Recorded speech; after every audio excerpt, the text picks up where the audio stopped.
there, coming to you from another room at my gym today to talk about groups, organizations, institutions. So with a social group, in layman's terms, two or more people who share some attribute and interact with one another. There's two types. There's primary groups and secondary groups. Primary groups being like your family, your friends, the people that are like the emotional glue in your life. These people are not easily replaced. Secondary groups are more impersonal. They're often temporary. They're groups of people who pursue like just one specific activity. So this could be like a sports team or maybe your sociology class. It's important to note that there's also in-groups and out-groups. In-groups share the sense of identity and belonging, where out-groups are a little bit more marginalized. They're viewed and treated negatively, or group leadership. Now we have authoritarian leaders, whatever they say goes.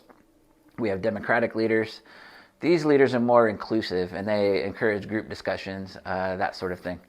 There's lots of research on there about groups, particularly about group conformity. So there's a researcher, Ash. She put people together and asked like simple questions and like let most of the people answer it wrong, just to see if one person would go along with them, even though it was very obvious. And more often than not, they did. They conformed to that groupthink sort of thing.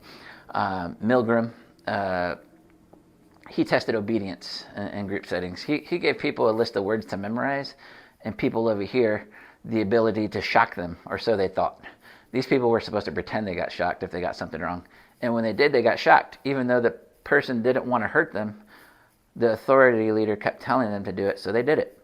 And this kind of, I guess, could kind of prove like what we would do in certain circumstances. We see horrible things happen all over the world, and we think we would never do something like that. But it's hard when we're not in that context to be able to say that. We have Zimbrado, probably one of the more famous ones, the Stanford prison experiments, where students were willingly arrested and they were put in the basement of the psychology lab in a makeshift jail, and other students were given authoritarian roles of corrections officers. They were given uniforms and everything.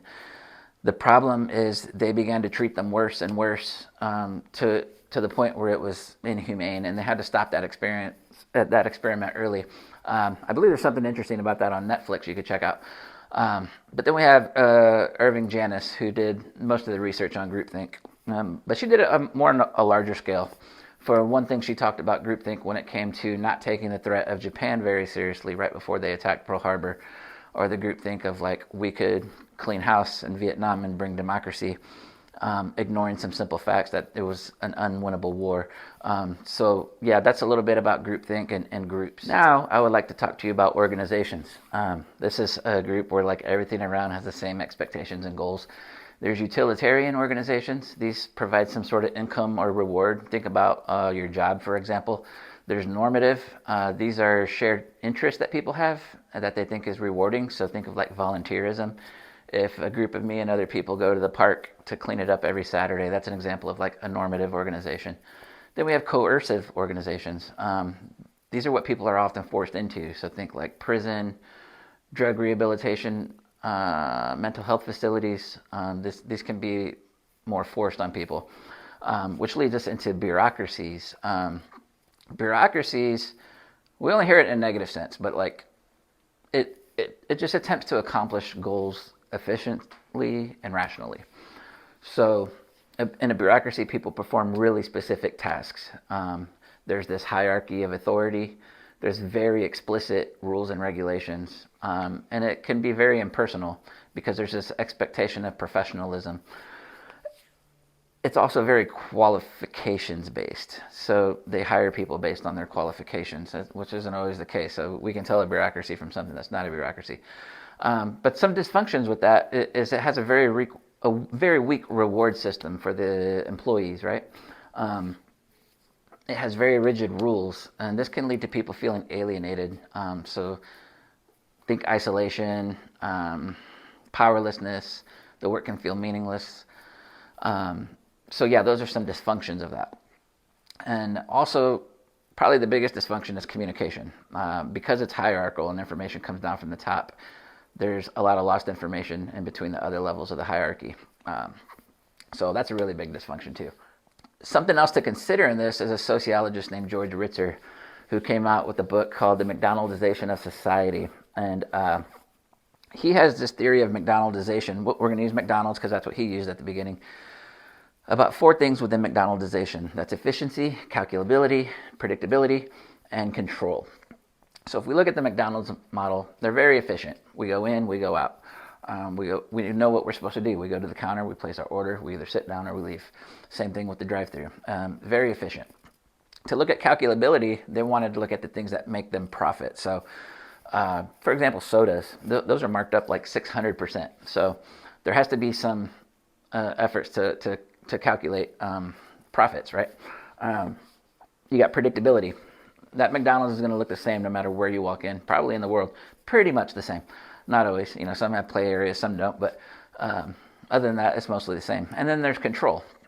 They want to control the customer. For example, they build seats very uncomfortable on purpose, so you don't want to hang out there for hours. That's their way of controlling you in and out. They control the employees by giving them the same task to do over and over and over again.